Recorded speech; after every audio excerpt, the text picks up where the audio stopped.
think the difference from going from the studio to set will be quite nice for the crew because they have to start working again, which is great. You know, you break the monotony of coming into a studio. It's nice to be outside again, bit of fresh air. It'll be nice to go back to the stock standard filming for us, which is more structured, more rigid.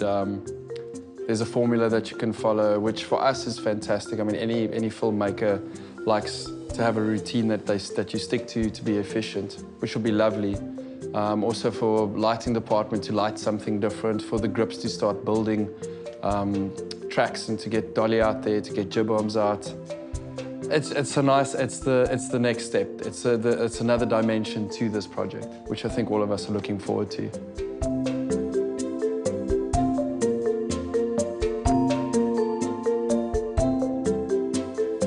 Here we go, rehearsing with camera. Just stop the chip, will you?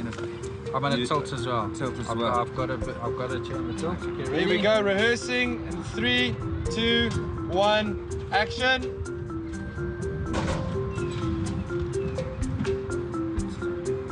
Slower here, Jacob. 20, 1, 2, 3, 4, 5, 6, 7, 8, 9. The production was a huge challenge for Christopher Bass and his art department, shifting gears from an imaginary crystal world in a massive studio to recreating a 1940s orphanage down to the smallest detail.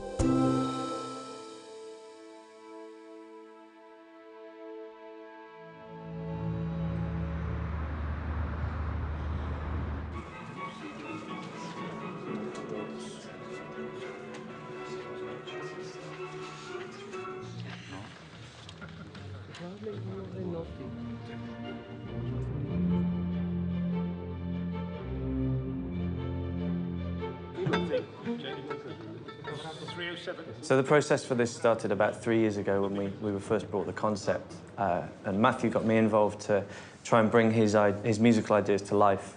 And from there we got hold of the script, started developing some musical themes. He'd go away for a few weeks and scribble these ideas down and bring them, and we'd inject a bit more life into those and get the narrative all working nicely. And yeah, 3 years later, easy as that, it's appeared on stage with a huge camera crew capturing everything in all its glory.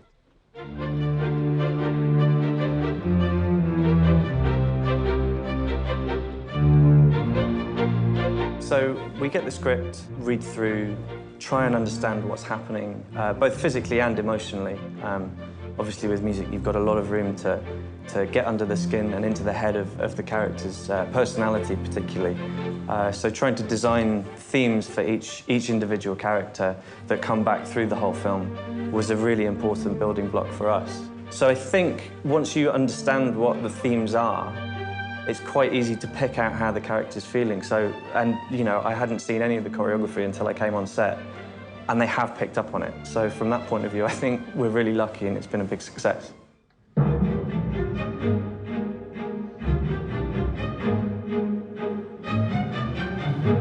So trying to restrain yourself and actually be really focused and stripped back to the point where all you're doing is telling a story rather than writing music for the sake of it.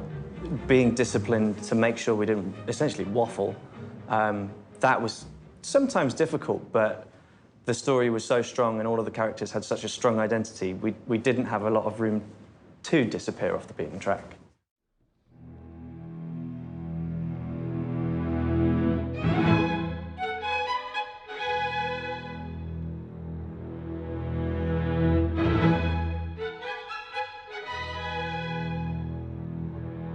It's come a very, very long way. If you put the first draft from, what's that, nearly 2.5 years ago, next to what we have today that we're editing to and that everybody's dancing to, it's a completely different animal. It's much more succinct, it's much more lyrical, it's much more emotional, I think. And if it wasn't for, the editing process, having conversations about design, having conversations about costume, that wouldn't have happened. It's sort of nerve-wracking. Hi, Ryan. My name's Villiers. Nice to meet you. How are you doing? You all right? Ryan? This is Jessica. Hi. Hi, Jessica. Jessica. Hi. Hi. You look very dapper. You're not here. Hi. Hi. Hi, nice to meet you. What's your name? I'm Lee. I'm playing Lee. Lee. Hi, I'm Jason. I'm not Jason. I'm Jessica. Jessica.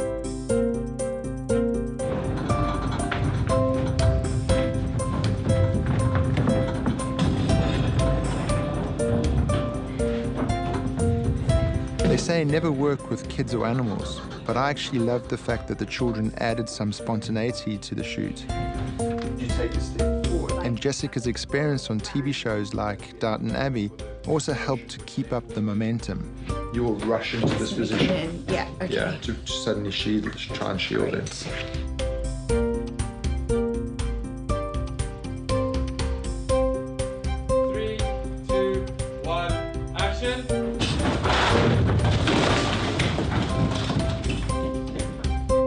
This film would never be made possible if it wasn't for Mark Calvert and Joanne Billington believing in us from day one and trusting me to direct this film.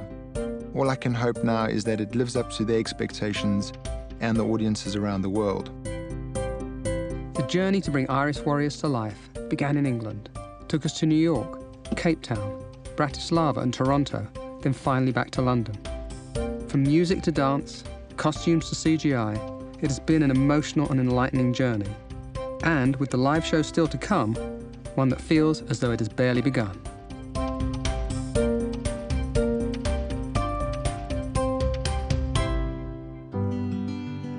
It was such a great bunch of people, like from the crew to the makeup to the costume. You know, it was amazing just meeting all these creative people. This cast literally consisted of some of South Africa's greatest dancers, like all over the country. From first reading the script to hearing the concept and then to see the costumes develop and the makeup and the stage, it was amazing. Like, I'm very excited to see the end product. I think it was just fun growing as a cast. And you kind of, you get to know your cast members, you get to know the crew. I'm grateful for it because, yeah, it's like not everyone gets the opportunity to sort of portray or be in such things. It's made me very strong in a lot of ways because dealing with so many different personalities and dealing with so many different artists that are so good at what they do. And I think a lot of discipline, hey? I think this whole process has taught a lot of us a lot of discipline. The laughing. I'm gonna miss you guys. Yes, I'm gonna miss you guys. I'm gonna miss you guys. On behalf of the entire crew and everyone involved, thank you for your dedication and hard work. Thank you for all the hours put in. Thank you for making everyone believe. And thank you personally from me for putting in all the effort and going through all those aches and pains.